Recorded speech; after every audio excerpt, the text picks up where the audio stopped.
and Woody likes the crooked cock. You know what hasn't been at 100 that you've succeeded anyway?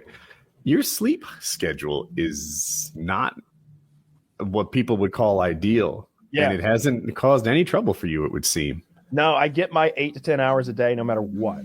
I'll get the sleep in. But doing this show, like I have to be up at some point, and sometimes like it doesn't quite match my workout schedule or whatever. And sometimes like I would have so much caffeine that it'd be hard to like get to sleep on time. But I would get the 8 to 10 hours every single night. And I read somewhere like sometimes different times of day. Yeah, you would have to almost never normal times of day. Yeah, I would sleep through the day almost continuously. That's why I would get so mad if like somebody rang my doorbell in the middle of the day and like woke me up, because Derek's got a crazy sleep schedule too. Like usually when we're texting, it's 4 or 5 a.m. my time, and it's but yeah, I take a lot of sleep aids. I take the Gorilla Dream. I take a bunch of that sublingual melatonin, and if I really have a hard time, I'll actually take like an over-the-counter like Tylenol PM or something like that.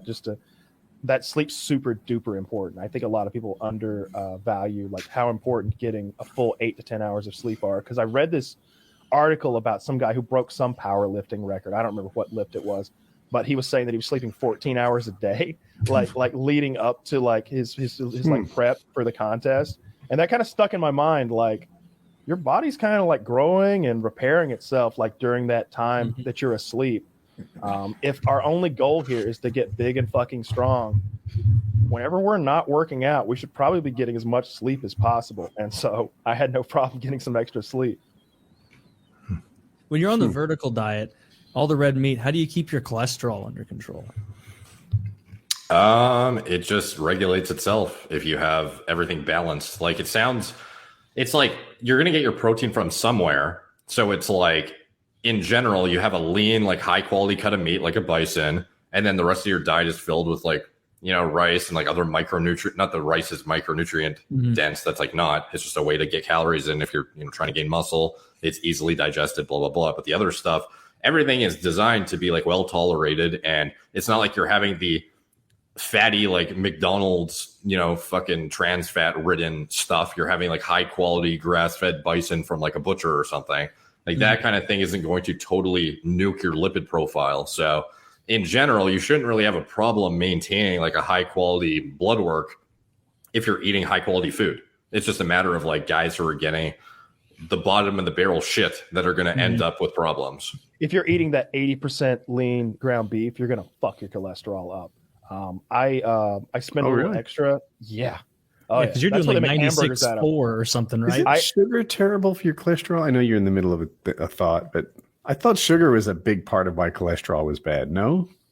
That too, but it also depends on like how well you tolerate sugar to begin with. So like, for example, Kyle, he went for a walk after every single meal, which helps you keep your blood sugar under control and helps actually partition nutrients. So for him, he's getting like the maximum benefit of each food, and he's only eating as much as he needs to like fuel recovery.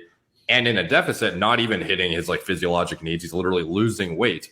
So it's pretty hard to fuck up your lipids when you're like depriving yourself of the food you need to like survive. So for like, it's not that hard to maintain if you're doing like enough exercise consistently. Like a lot of people don't realize too, the little walks after meals are probably healthier than going for like one big burst of exercise. Yeah, it was what were you saying? I cut you off. Oh, the beef that I eat is extremely lean. It's 97% lean, and it's expensive. It's $10 a pound, like I said earlier. And sometimes I would grind if they didn't have it. Like I use Instacart to get my groceries a lot. They'd be like, they don't have lean beef, and I'm like, get the leanest sirloin steak they have. And so they would give me the leanest sirloin steak they have, and then I grind it into ground beef in my kitchen. I've got a KitchenAid meat grinder. So if I wanted ground, I would grind up 2 pounds of like sirloin, and it's like super duper lean. Like when you look at it, like you can't find fat. It looks like a tuna steak or something.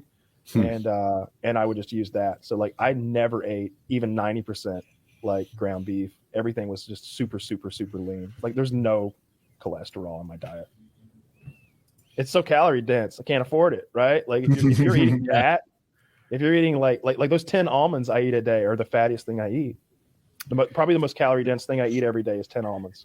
That was counting my calories and putting it, like weighing it and putting it in a chronometer. I didn't realize how bad, well, not bad, but like I didn't realize what nuts were. I thought they were a protein. Nuts are fat. Nuts and seeds are fats. Yeah.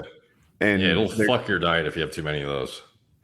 They're so good though. I'm a big fan. Mix in some sugar with your fats, and you got a great meal. Yes. That's the thing. Like some of those almonds you can buy are literally coated in candy. It's like candy fat.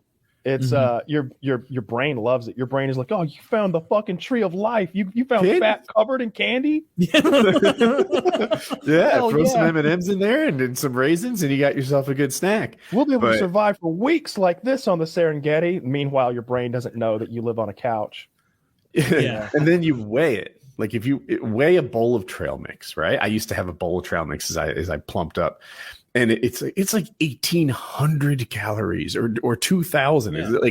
Like half of your day's calories came from a snack that you could have done without. It was just a break in discissipline. Because it's for hiking. Like when they're like, oh, I don't have enough room.